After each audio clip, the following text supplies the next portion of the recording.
Lawrence Bishnoi टोळीच्या नावाने व्यापाऱ्याला मागितली 30 लाखांची खंडणी, जिवे मारण्याची दिली धमकी, 4 जणांना अटक. मुंबईच्या बोरिवलीत एक धक्कादायक घटना घडली आहे.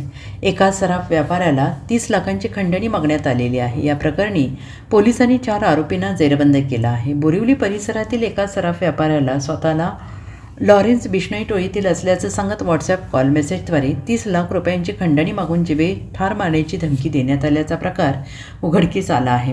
तक्रार मिळताच बोरिवली पोलिसांनी सापळा रचत माहीम येथे सोने घेण्यासाठी आलेल्या रियाजुद्दीन बशीर याला ताब्यात घेतले. पुढील कारवाईत बांद्रा आणि जोगेश्वरी येथे छापे टाकून आणखीन 3 साथीदारांना अटक करण्यात आलेली आहे. आरोपींकडून मोबाईल जप्त करण्यात आला असून धमकी देणाऱ्या मुख्य सूत्रधाराचा शोध सुरू आहे आणि या प्रकरणाचा तपास बोरिवली पोलीस करत आहेत.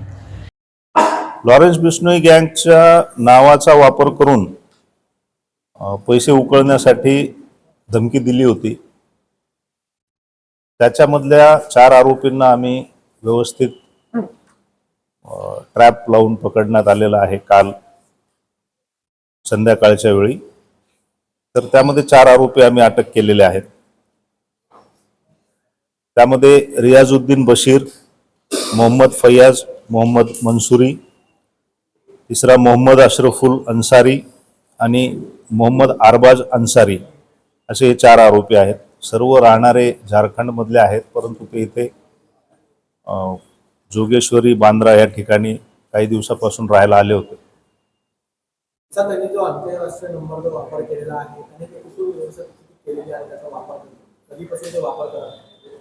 हा जो आंतरराष्ट्रीय नंबर त्यांच्याकडे आहे, त्यांनी 2-3 गुन्ह्यामध्ये वापरल्याचं आपल्या लक्षात आलेलं आहे आणि त्यापूर्वी त्यांनी अनेक गुन्ह्यामध्ये त्याचा वापर केलाय किंवा नाही याबद्दल अद्याप माहिती आपल्याला प्राप्त नाही. त्याचा तपास सुरू आहे. आंतरराष्ट्रीय मोबाईल नंबर मिळवण्यासाठी बऱ्याच वेळा ते VPNचा वापर करतात किंवा आता टेक्नॉलॉजी एवढी डेव्हलप झालेली आहे तर आपण कुठल्याही देशाचा नंबर VPNच्या थ्रू वापरू शकतो असंही आहे. किंवा या व्यतिरिक्त त्यांनी अजून काय वापरला असेल त्याचा शोध आपण घेत आहोत. Bureau report SBN Marathi, Borivali.